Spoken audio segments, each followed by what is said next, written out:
kicking it, kicking it, kicking it. Kicking it, kicking it, kicking it, kicking it, kicking it, kicking it, kicking it. Kicking it, kicking it, kicking it, kicking it, kicking it, kicking it. I just wanna cash out with no trail they can ask about. Bankroll but no account. Lambo when I mash out. Never many wins, but had no doubt. If I hold out, I can do it how I want. Make my own route, fuck alone now. Got my own now, never told how. Nigga always had the product, never sold out. They be wondering like, how did he do it? Got goals, got dope, pursued it. Make beats, make flows, make music. Ask him who that nigga is, say you it. Say less. Always been a shooter, so they couldn't pay less. Dancing with the devil, but don't entertain stress. I don't never be pressed. I just heavy invest. Flipping this and turning it to that. Cash the crypto, watch it double back. Ball without a salary, no cap. The world's my stage, I don't know how to act. Got it out the mud. I did this shit all on my own. So if you see me on IG Live on a weekday in my home, just know I'm kicking it, kicking it. Ooh, a GCOM exclusive. Kicking it, kicking it, kicking it, kicking it, kicking it. Kicking it, kicking it, kicking it, kicking it, kicking it, kicking it, kicking it. Kicking it, kicking it, kicking it, kicking it, kicking it, kicking it. Kicking it, kicking it, kicking it, kicking it, kicking it, kicking it, kicking it. Kicking it, kicking it, kicking it, kicking it, kicking it, kicking it. Kicking it, kicking it, kicking it, kicking it, kicking it, kicking it, kicking it. Kicking it, kicking it, kicking it, kicking it, kicking it, kicking it. Hey, fuck a 9 to 5, I manage my own life, ain't got no time for that. Middle finger throwing, grabbing on my groin, got a bit of coin that I made by mine and that. Cash streams need at least 5 of that. Well, really need a couple more, so 7000, but a nigga got bonds, so kinda though. Made it a killer, they got me some realest, they do it for sport, but don't illustrate. Nah, I ain't finna race at my own winners, pace centered, I'm feeling good, feeling great, yeah. Keep a little more like 3 stacks, yeah. I can only own that least right there. Claiming that you own, but I don't quite care. When it's sunny, I'ma sell, when it rains, by share. Pennies for my thoughts ain't enough. Flipping penny stocks made a couple bucks. If it's volatile, I'm loading up. Liquid assets, I'm pulling up. I ain't pressed, I'm precise. The game chose, then I wifed. Early morning, long nights. Now I lax with my life. Kicking it, kicking it, kicking it, kicking it, kicking it, kicking it, kicking it. Kicking it, kicking it, kicking it, kicking it, kicking it, kicking it. Kicking it, kicking it, kicking it, kicking it, kicking it, kicking it, kicking it. Kicking it, kicking it, kicking it, kicking it, kicking it, kicking it. Kicking it, kicking it, kicking it, kicking it, kicking it, kicking it, kicking it. Kicking it, kicking it, kicking it, kicking it, kicking it, kicking it. Kicking it, kicking it, kicking it, kicking it, kicking it, kicking it, kicking it. Kicking it, kicking it, kicking it, kicking it.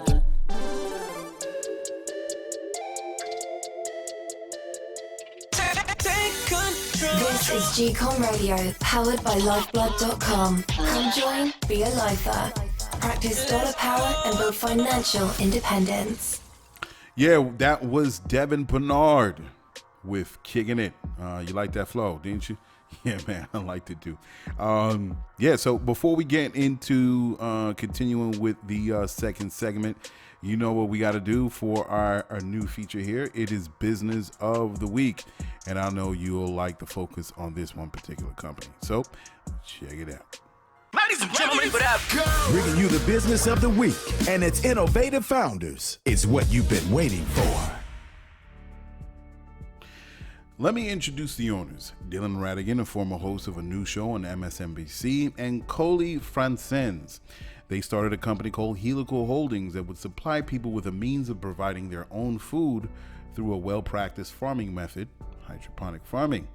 After taking a program on hydroponics, they had 3 discoveries. 1, employ people, especially veterans, promote education, create resources and community stability. 2, build equipment that creates an economic model by merging the energy industry with agriculture. And lastly, number 3, supply technological advancements to sustain people and establish a communal system that connects communities across America. With this in mind, they created Helical Outpost, a sustainable integrated hydroponic greenhouse and power station with satellite internet access and a water filtration system that creates 2,000 gallons of water a day, 11 kilowatt hours of solar power, and a town's worth of produce for a small community. The outpost uses less water and produces food to the equivalent of 3 acres of land in a compact 5,000 square foot space. Their first customer was Patriot Farmers of America in Berryville, Virginia. As stated before, the Helical Outpost didn't just provide food, but also educated children and the community to a self-sustaining lifestyle. And go to helicalholdings.com for more info. Okay, man, so now we're back.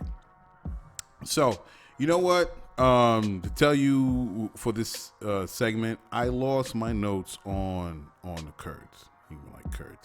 Who want the Kurds? I lost my notes because I was going to talk about the Kurds. It's in the news. You just Google Kurds and you'll find out that there was this huge thing that Trump was involved with by pulling back military support from this Kurdish group.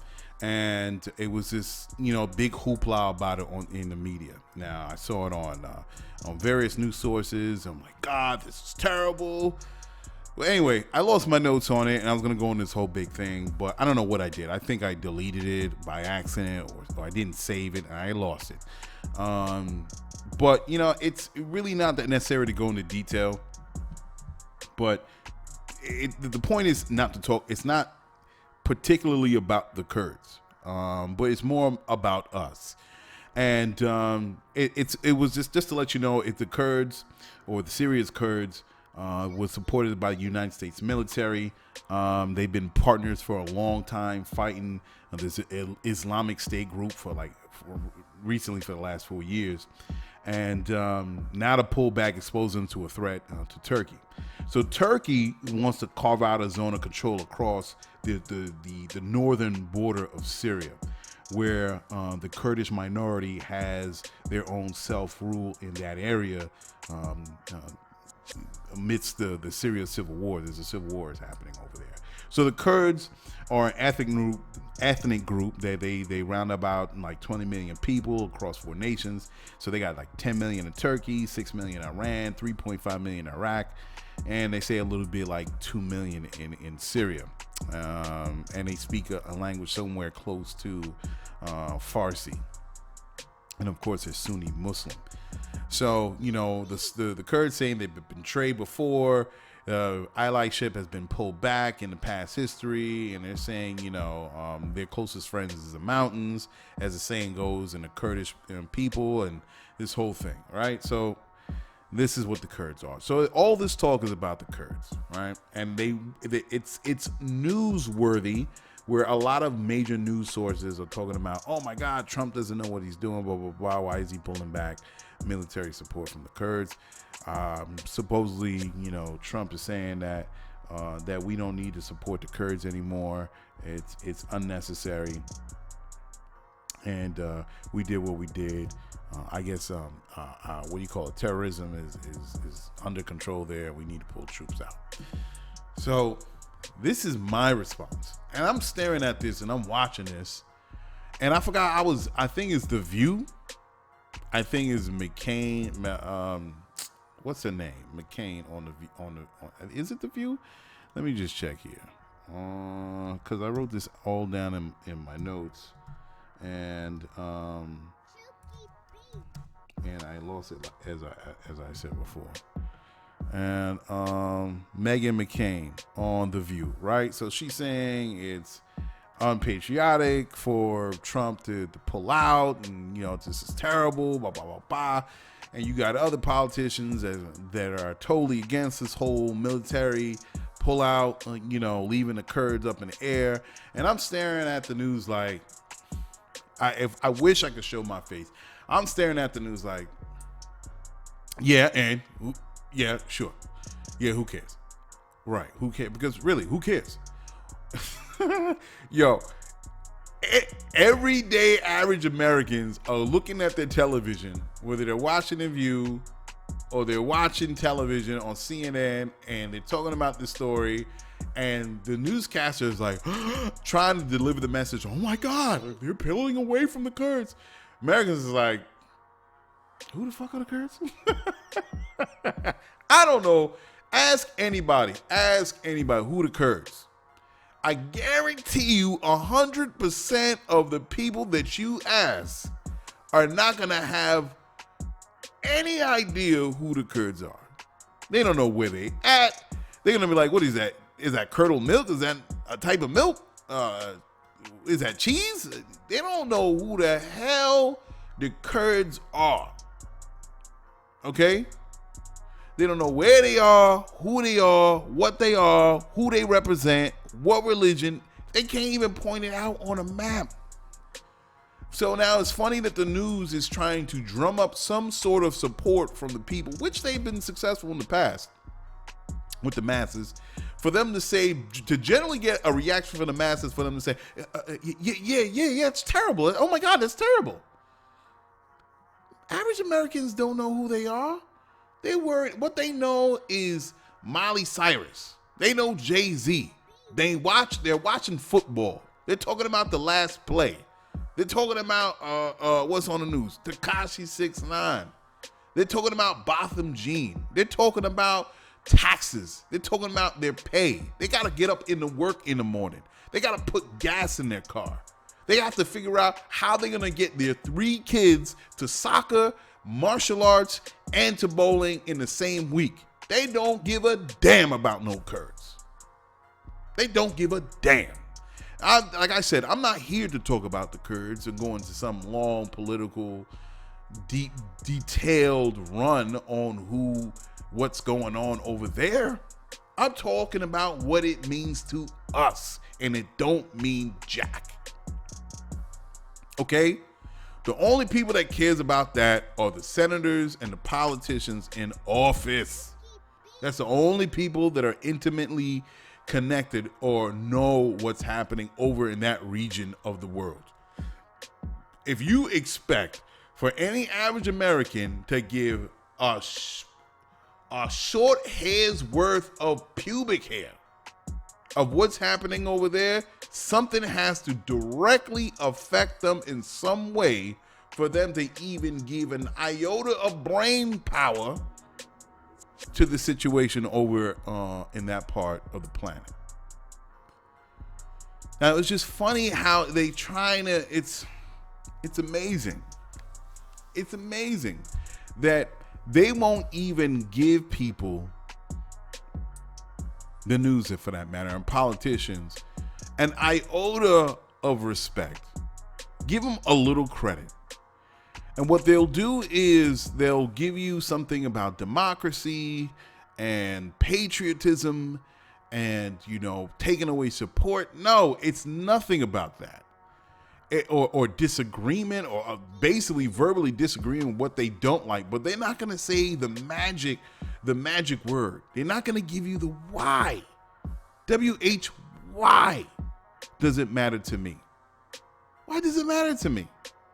So they give you a bunch of fluff to say why we should understand why this is a wrong thing. People don't care, as I said. Now, if you just said, if the politicians and the news media was just honest and say, listen, we don't want to pull out from supporting the Kurds, because if we pull out, then we lose our foothold in the region for American influence and power. Just keep it 100. Say it, man. Say it. If it ain't America, it's going to be the Chinese, it's going to be the Russians, it's going to be someone else other than us if we pull out of this situation. It's about control of the region. It's geopolitics. And the average American doesn't know or doesn't get the nuance and the detail of geopolitics in other countries. They're only going to regurgitate what, I don't know, Tom Brokaw, some newscaster is saying on a Sunday morning news run. All right? We don't know anything about that. And they try to insult your intelligence by giving you some puff piece on why it's unpatriotic. Let's get down to the brass tacks here, man. All right? You got to start treating people with a little bit more respect in this country. You got to tell them why Americans are over there, for what reason, why it's happening, where it's happening, how this is going to affect our economy in the next 5 to 10 years, who are the players involved, what we stand to lose if we stay in, and what we stand to lose if we stay out. Give people some goddamn respect. Okay? Give people some respect. These who the Kurds are. These are the players. Turkey, Syria. Who are they? We need to put our foot in there because we want to maintain our power there. All right? or if it has to deal with resources or oil. That's why you're there. But when you give people a whole bunch of hoobly-hoo, googa, and then all of a sudden they're walking around, people are walking around like, oh, that's what, and then next thing you know, something may happen to this country, and people are like, why did they attack us? Because they don't know what's happening. Because American politics treats the citizenry, American citizenry, like a bunch of cattle. They treat them like sheep. All right? And again, when something happens on this coastline, all of a sudden people are like, well, and they say ridiculous things like, well, they don't like our freedoms. What does that mean? They don't like our free. Everybody is free, man. So of course, to a certain extent, it's arguable, but everybody's free. Nobody is jealous of America. Everybody stays exactly where they are. And if they visit, and then they go back home. Whether they're coming from China, Japan, South America, Europe, okay, Africa. Nobody wants what America has. They can make their own. Okay? It's not about being jealous of their freedoms or because they don't have democracy. We have to open our eyes and be respectful of other people, the way they live, their culture, their tradition, the way they do things. Now, we're not going to always agree because coming from this country, because we see things a little differently, and vice versa. Other countries don't agree with what America does. But when you get into the foolish propaganda that they don't like freedoms and get into these generalities of how, because you eat a hot dog or you go to a drive-in movie theater, that's what they want. And that's, no, you fool. No. There's some things that go on that America, the part of American politics that they get involved with that makes enemies. And I would like the news and the politicians to be real about it. Listen, we going to Syria, we sending troops in. These are the people who are not going to like us. But of course, I know why, because if you give the real details, all of a sudden people are going to start digging and asking more whys and why and why and why. And then all of a sudden you're going to have someone that you turn a war or a military incursion, you turn it very unpopular, like Vietnam. When Vietnam was going on, the people hated it. All right. And just like the soldiers was wondering why U.S. troops were in Vietnam and we were risking so many American lives over something that was, to them, was total nonsense, and it did not add up. All right? It did not add up. So when you talk about Kurds and you talk about a lack of patriotism and you're trying to get yourself into a huff, oh my God, why did they... Whether it's Democrat is thrown at Republicans or vice versa, you're insulting the people's intelligence. Be real. I say in 2020 and just American politics in general, say why you're over there. Say why you're over there. Listen, we over there because they got oil. Okay? We trying to get the majority of it. We're trying to get oil because that's how America got to be the dominant force that it is today. Not because of democracy. They got it because they was throwing bombs and missiles and sending troops and deceiving cats, deceiving countries, intervening on their own political process. America didn't get to be, just like how they say CEOs didn't get to where they were. They had to do some dirt. If that could be put into magazines on understanding how a CEO became a CEO, then goddamn it, say the same thing about America. America got its dominance from doing dirt. And I'm not saying America is the only country. Every country does it.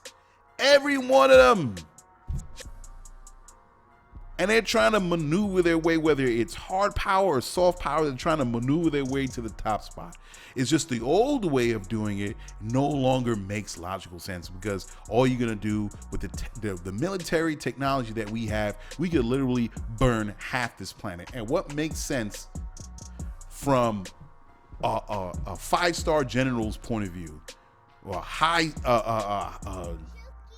high-profile politician, where we can literally burn half this earth, where do we get from it? We can't get the resources. We damn burned it all away. So they know, they say, man, we can't throw these missiles over there. We can't send these. Can't do those things, man. We can't get that. We can't get those resources. So they got to think of other clever ways to do it. Whether it's a matter of economics, whether it's a matter of destabilizing political structures over there, putting in your own puppets. There's a variety of different things you could do instead of using missiles. Missiles is old, man. Missiles and guns, and that's like last resort. You know, that's like last resort. If they can't get it, they ain't gonna send in the troops. They'll drum up something or whatever like that. Okay? This is real, folks, man. You want to know, you got to start asking the hard questions to your local politicians and to your politicians on a high level in the federal government. Why the hell we over there? Keep it real. Oh, we are there for Bob. Okay, boom. Doesn't make sense for us to be over there. All right?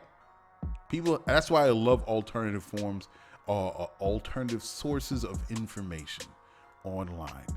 Because you're not going to get it from the major news sources. No. It's major news sources, as everyone knows, is not to disseminate information, but it also manufactures consent. It tells you what to think. It keeps you in a bubble and says, oh, hey, you know, that's what this is about. Don't worry, just go back to work. This is what it's about. We'll take care of it. All right? I'm just saying, don't insult my intelligence by saying patriotism and democracy with the Kurds. All right? Nobody knows what's going on over there. The average American don't give two shits. Okay? Handle that. Let's get to some real things like taxes and how I'm gonna, you know, save money, right? And keep me employed with the changing of the employment landscape in the 21st century. That's real to me. That affects my bottom line and affects my paycheck that comes every two weeks. Don't tell me about no goddamn Kurds. Okay? Okay, so we're gonna get into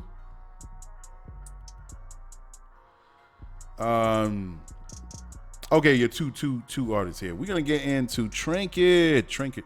Her song is called Picture in My Brain. She's from Los Angeles, California. I like her song. And then we're gonna get into Kooley High with their joint. Their song is called Never Come Down from their album Never Come Down. That was executive produced by Ninth Wonder. Everybody knows Ninth Wonder. He's a great producer. Check out Kooley High with their joint Never Come Down. All right, so listen up and we'll be back. We will be back. All right, later, y'all.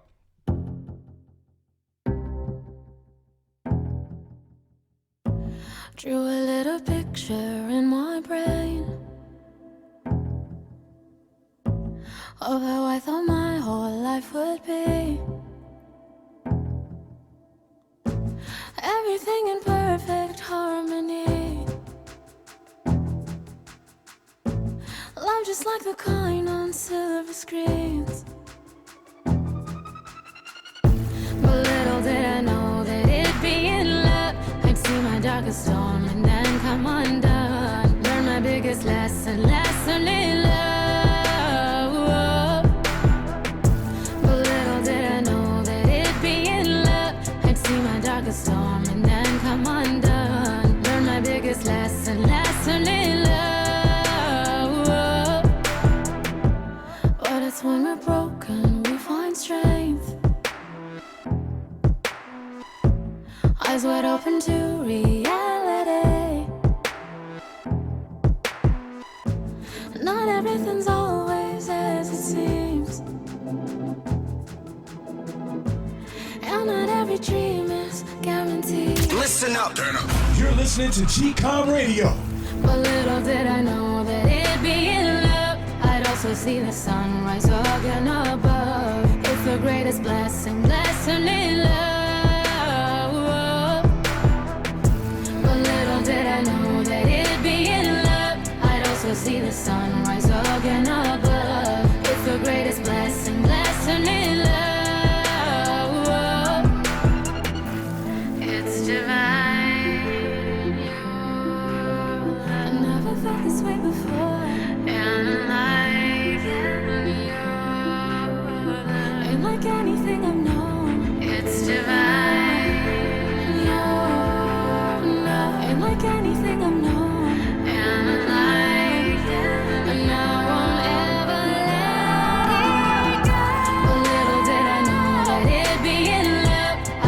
see the sunrise again above. It's the greatest blessing in love. But little did I know that it'd be in love. I'd also see the sunrise again above. It's the greatest blessing in love. Will you keep me in place? I'm lost in my thoughts till I hear down. Will you keep me up to pace? Feels on till I'm right way back to down. Will you keep me in place? I'm lost in my thoughts till I hear down. Will you keep me up to pace? Feels on till I'm right way back to downbeat. Let me hear you play downbeat. Yeah, you've come to save the day downbeat. Yeah, my hips, they won't complain. You know what you're rocking to? Rocking with the best. Only the best. GCOM Radio. Yeah, who you know? That every time you see him, it's a goal. Who you need to give you something that you can believe in? Man, who you like? They sound like Kooley. Who you with? Cause lately I've been feeling like the shit, and I swear that we ain't never coming down, never coming down. Not us, no, I know, hey, we ain't never coming down, never coming down. I love it, it's how it's gonna stay. I know y'all been waiting. We was on hiatus, but this time we ain't playing.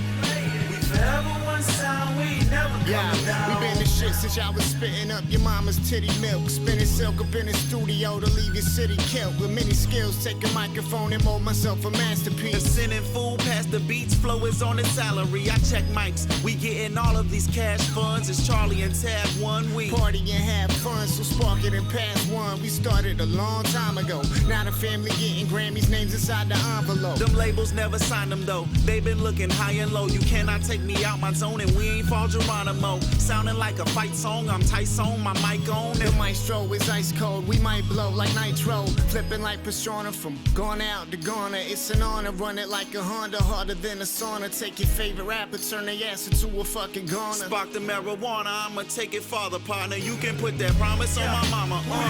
Yeah. That every time you see him, it's a goal. Hey, turn it up. GCOM Radio on iHeartRadio. Man, who you like? They sound like Kooley. Who you with? Cause lately I've been feeling like the shit, and I swear that we ain't never coming down, never coming down. Not us, no, I know, hey, we ain't never coming down, never coming down. I love it, it's how it's gonna stay. I know y'all been waiting. We was on hiatus, but this time we ain't playing. We forever one sound, we ain't never coming down. Never coming down, never coming down. Never coming down, never coming down. Never coming down, never coming down. Never coming down, never coming down.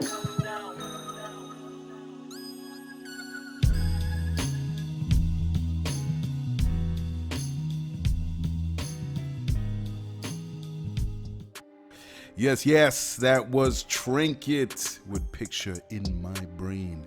And following up right after the lovely lady is Kooley High. Never come down, never. Yeah, that joint is hot, man. I'm feeling it.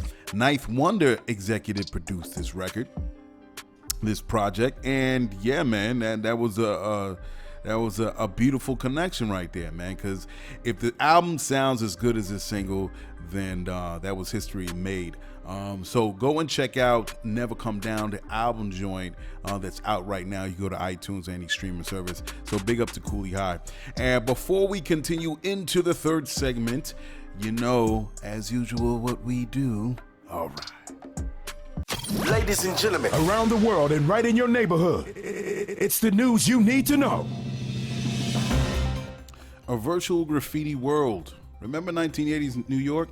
A place wherever you went, you saw graffiti on subways, side of buildings, billboards, trains, etc. Well, a new company created an app where you can create digital art and quote unquote see the works through your phone. The app, Mark AR. Mark AR, built on Google's persistent cloud anchor, was created by mobile publisher iDreamSky and Subway Surfers developer Cybo. You can be anywhere and create digital art with your phone. Once placed, you can share the location with your friends and followers for them to come see it. It first debuted at New York's Comic-Con, Mark AR's pop-up installation where visitors made their own or just viewed the virtual graffiti. Next step, it will launch in a test city. One problem, the developers are concerned if users will use it appropriately. They're worried about hate graffiti, images intent to bully others, or a major influencer that can bomb a small business for hundreds of people to show up and interrupt business operations. Some solutions for this problem will be to fence off, quote unquote, certain areas from being marked, promote a real name policy to limit offensive images, and having some companies provide image recognition services to strike off problematic images quickly. All in all, it could be the beginning of a new trend movement for the 21st century bomber. Will it take off?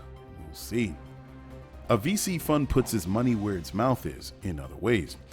As of late, we've been seeing a growing movement of investors putting funding into for-profit minority entities. Cultural Leadership Fund is shifting that business model just a bit. Owner Andreessen Horowitz has made a subtle change in investing monies to non-profit organizations. Some celebrity connections that have invested their money into the fund are Shonda Rhimes, Kevin Durant, Quincy Jones, and more. 39 major checks have been cut to go towards the Cultural Leadership Fund, and some nonprofits have been lucky recipients. Over time, a sports media network and Management for Leadership for Tomorrow, which helps train African Americans, Latinx, and Native American leaders. By taking the fees from celebrity money management and any additional money, such as carried interest, the fund directs that to their chosen nonprofits. Christina Lewis, founder of All Star Code, a nonprofit that teaches young men of color how to code, has moved over 400 men through the program with a high rate continuing their education towards 4-year colleges concentrating on computer science degrees. Even Sean Diddy Combs wrote an email thanking the fund for its work and ensuring young African Americans have access in the technology field. Fund partner Chris Lyons says, by working with these nonprofits, we're now creating a network that we can introduce talent of diverse backgrounds to our portfolio companies. Through these organizations that we're going to be working with, we're creating a new pipeline of opportunity. And that is the news you need to know. Okay, yeah, man. So we're gonna just get rolling with this third segment. And it was interesting for this particular topic. Last week we played an artist. Her name was Danny. Lovely song that she got. I was really feeling her joint.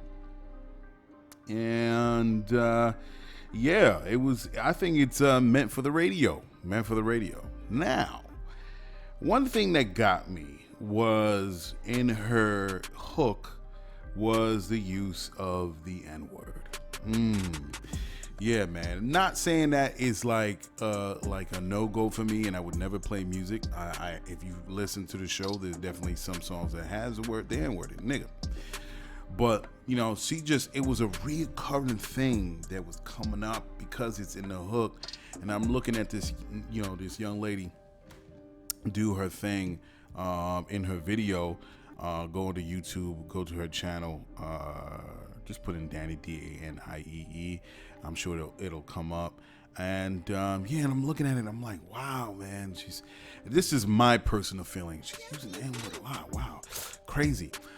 Because I don't really use the N-word. I don't. I'm not saying I never use it. It just pop up. And let me tell you, I used it a lot more when I was younger, in my 20s, early 20s, than I do now. Now that I'm a lot older, you know, I guess say a lot older. And they won't say a lot older like I'm like 70 years old. But of course, the time does go by and you're a different person. And I feel like I shouldn't use this word. because I know the history. And I've heard the arguments over time on TV, on radio. It's a term of endearment. We turned the word 180 and now we use it to each other to say, what's up, man? So we say, what's up, nigga? And the whole thing, well, white folks not using it because white folks shouldn't use the word because of the historical weight that it has and what it meant towards African Americans. White people shouldn't use the word. And there are a lot of white folks, the white folks that understand, and then there's the curious white folks that's like, how come I can't use it? Because they're still in there. And then, of course, you have the extreme opposite where you deal with the racism. Hence why this word shouldn't be used. But I'm not talking about white folks. I'm talking about my folks, black folk. We use the word.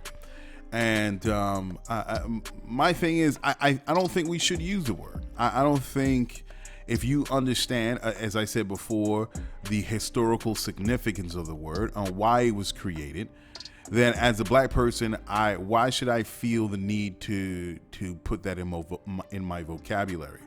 I don't think it's necessary. And the word was created to, as an act of the black people's what is it called? Self-worth, to chop down people's dignity and humanity. Why am I using that word? I don't care what you say. I don't care how many times you want to say the word nigga in so many different ways. It is what it is. You know what I mean? You can take a pile of shit and call it roses. It's still shit. You know what I mean? I mean, that's how I see it. But I know that it's an eternal conflict conversation amongst black folk, why it should be used or why it shouldn't be used. And I stand fast by not using it. And let me just tell you, to white America, to all of white America that listens to my show, let me just let you know, to middle-aged, to in your 30s and your 40s, to now what you call the I generation, let me tell you, black people, not all black people use the word. We not all of us use the N-word, the nigger word. We don't use it. Now you go on TV, the conversations I had on the radio, on television, and they have a celebrity representing black people, and they say, well, I use the word, and why not? And they have this myriad of reasons why they feel that they should use a word. And all of a sudden, you would get this idea, okay, I guess black people want to use it. You know what I mean? Now, you go back on, in your own homes or your own circles or your jobs and say, well, black people use it. No. Those are artists, man. Those are artists. And, I'm not knocking artists, but artists are, when you have attention, when you have money, when you have drugs, when you have all these things that put you up in this high social status, you tend to be a little self-centered in a way. Not all artists, but a good portion of them, a little self-centered. So they feel like, hey man, I can say what I want. And they just say what they want. So you can't always refer back to artists or celebrities when it comes to the use of the word. You got to use everyday laymen, everyday people, regular folk going to work in and out. And you going to have people that, you stick a mic in people's face. Hey, what you think about the nigger word, an N-word, using it as a term? Some will agree with it, but a good portion of black folk don't agree with it. We don't. Now, let me tell you, where I used to work at a job where, let me tell you, and again, to me, as you get older, you think about it, and then you realize the significance of it, and you use the word. It happens as you get older. And the cats that I knew that used it at the job that I had, which was majority black people, we didn't use a word. We referred to each other by our last names, like Mr. Smith, or Mr. Green, or Mr. Roberts, or whatever the case may be. That's how we referred to each other. So there was a certain level of class and acknowledgement that we're gonna address each other by our names that are given to us. And you carry yourself a different way. You're not gonna be like, yo, what's up, my nigga? You a suit and tie, and then it's just, and you know what? It does shift the way you feel about yourself and the people around you when you don't use that word in in amongst your peers. It changes. I'm telling you, it changes the whole attitude. And I appreciated that part about working in that job. And that was up. That was what's up. And then on the flip side, I've been in this situation where I knew this dude, he was a security guard. Let me tell you something. This dude, he was the exact opposite. He was saying that nigga word every other 4 or 5 words. Yeah, I went to the store, my nigga, and nigga this and that, nigga this, damn nigga. Yo, once you were in a conversation, with the dude and you on the receiving end of his words, you like, damn, bro, even as a black person, you like, damn, bro, you using that you using that word a lot. So we're in a business setting. It's not even on a corner or chilling or whatever at a bar. We at the job. And the white folk was in the back, and I can, sometimes my eyes would dash over just to see how they were receiving it, because I'm like, yo, whatever, I'm listening to it, I'm black dude. I was taking notice of it, and I'm looking over to the white folk, and they were visibly you saw visible discomfort on their face, like, oh my God, he's using that word so many times. Yo, it was so funny, and I laughed in my head. About it. So, but it got so crazy when I was, by myself with the brother. I pulled him aside. I'm like, yo, bro, you use the N-word a lot. Yo, check this out. Can you just turn that down a little bit? You know what I mean? Even for me, I'm like, damn, man. Maybe some people say when people curse a lot, it's an indication of their lack of vocabulary. A diversity in their vocabulary or words to use to express themselves. And some ways I do understand that. But that nigga word, that shit was flying out of his mouth like his mouth was an AK-47. Yo. So, but I don't understand why the word is used. How does it pass down from one generation to the next? From when you're in your 60s down to the I generation. Of course, the I generation is like the young, the new generation coming up now, like 18. And how, like Danny the artist, how does this play? Why is it so prevalent in the young generation's language or vocabulary? And a lot of it has to do with not understanding the history of the word, or even if they do understand it, not appreciating the weight of it, and how it refers back to them and to the people.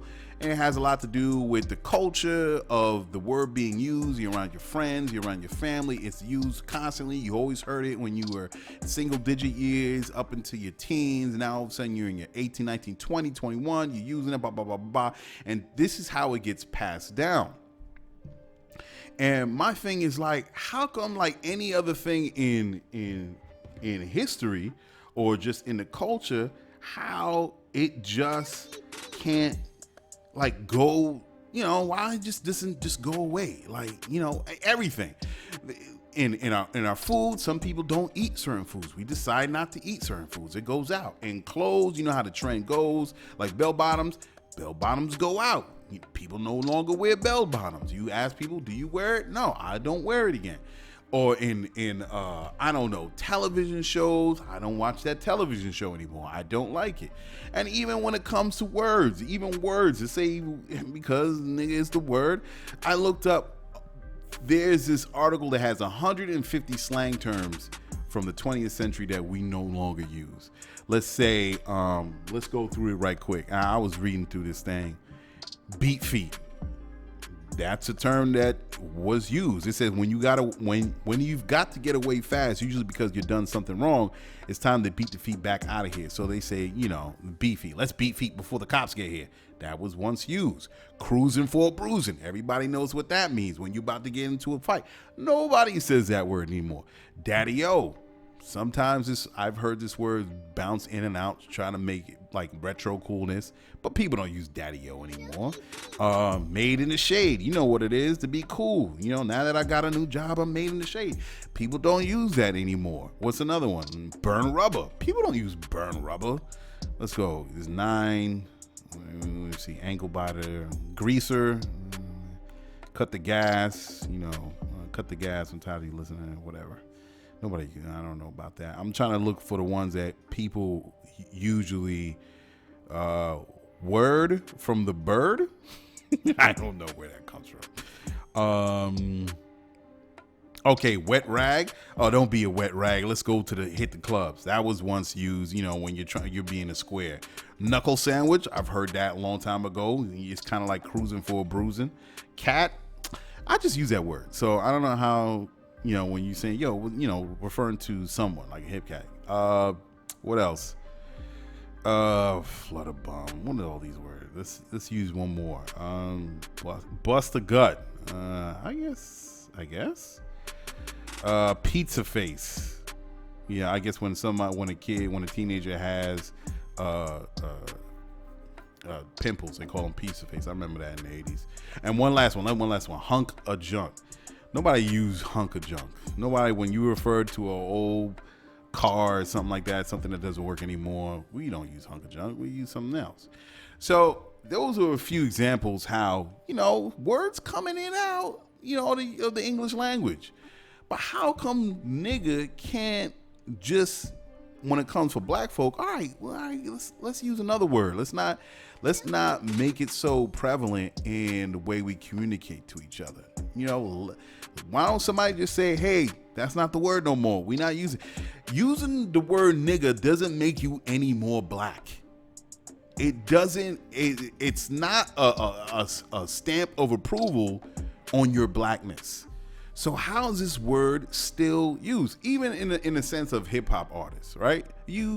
Let's be real. A lot of white folk listen to hip hop in America, right? A lot of you go to any show out in the Midwest, out in the West Coast, East Coast, when you have Arkansas, Montana, Texas, whatever the case, you're gonna be rapping to a crowd of 5,000, 10,000 people.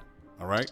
So if we don't, as black people, don't want white people using the word nigger anymore, why do we still say it in our records? Now, we don't expect them to say this, right? And then it's that funny situation where the white person is chanting after the rapper, blah, blah, blah, blah. When it comes to the N-word, they just, right, they put their hands over their mouth. They're like, I ain't say the word. You know what I mean? So, and we laugh about it because it's funny. It's a funny situation.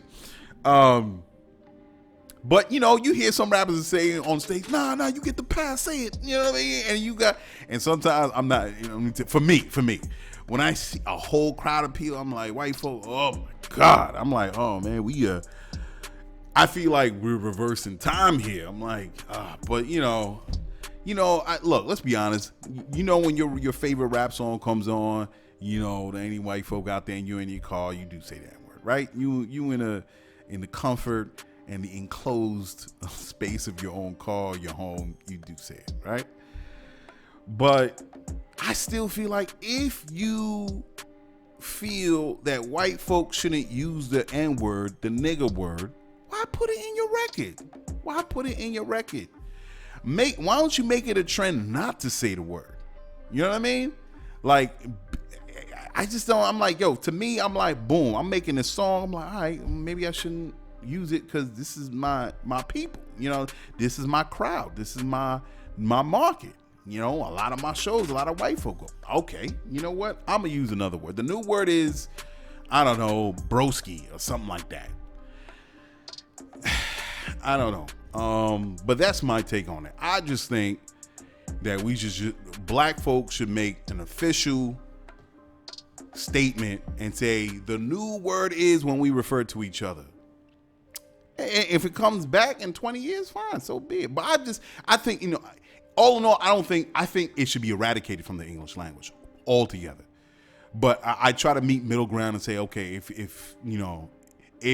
it's gonna be used again, let's just in the next 20 years. You know what I mean? So that was just my thoughts when I was listening to Danny's song. And I'm like, damn, man, the youth, they picking it up too. And when are we gonna see the end of this? Or just a general, I'm not saying for people to be Malcolm X, or Stokely Carmichael. I'm not asking for you to get to that mental state. I'm not saying that. Or you have to be, I'm just saying, maybe we shouldn't use that word. Let's just do something different. That's all I'm saying. Anywho. All right, folks, I'm going to get out of here. And I appreciate you listening to it, brother. I appreciate you listening to all these artists that we had on the show. I work hard on trying to find the right music. And I don't, and let me let you know, none of these artists are paying me to put their music on. None of them. I won't take it. And number two, it's like, you know, I mean, they could promote their own joint. I mean, it's more, I think, is an established relationship that say, hey, man, thanks for appreciating my music. Thanks for putting it on your podcast. That's cool. That's what's up. You know, that's more promotion for me, you know. So, but none of these artists, I don't take no money, because as soon as you start taking money, then you got to start be obligated to play corny ass music. Nah, I'm not doing that. Oh, you pay me $50 or $100. Nah, I'm not doing that. If it's hot and I listen to it and I like it, it gets played. You know what I mean? And I don't mind replaying it. So I appreciate all the artists that do submit their music to Lyfeblood.com, to GCOM Radio. All right, folks. Of course, I always got to end it. Of course, we got to go to Lyfeblood. Check out Lyfeblood.com. Oh, check out my review of the Joker, man. Getting a lot of responses off the promotions of my Joker review on IG, man. So check that out. Tell me what you think. Hit me up on there. So go to Lyfeblood.com, man. We're building a community. It's about doing something a little different. We're not Facebook. We're not any of these social media platforms that play footsies with people and want to do like little games like it's like, I don't know, candy cane, whatever, them little games that you put it. Nah, this is a real Candy Crush. That's what I was thinking of. This is a social media site that's doing a social experiment to see how much people or what it will take for people to make a change within their own homes, within themselves, with their community. What will it take? If people complain a lot about what they don't like with society, what are you willing to do to make that change? And how are you going to create that space, that community, that network of people where they're going to be forward thinkers to say, all right, it's time to make this change. This is how we're going to do it. This is how we're going to communicate with each other. This is how we're going to make sure that it materializes and gets funded. That's Lyfeblood.com. And that's with anything that we're doing. I do Business Week. I will open it up to more, to other companies, founders.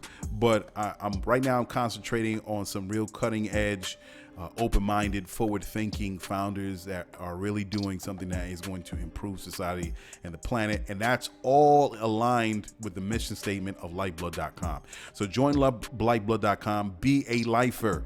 If you want that change, this is where we're going to do it. And we're going to talk about it right here. And we're going to continue the conversation and the action on Lyfeblood.com to make that difference. So thank you for listening to the show. Sign up to Lyfeblood.com. Follow me on my IG. Follow me on Twitter. Follow me on Facebook. I'm there. Let's get the conversation going. Let's get the action happening. The answer is within us. The answer is within you. So thank you. All right, folks. See you next week. Later. Check it. You just listened to GCOM Radio, powered by Lyfeblood.com for the global community. We worldwide, baby. See you in the next go round. From right here to your town, we out.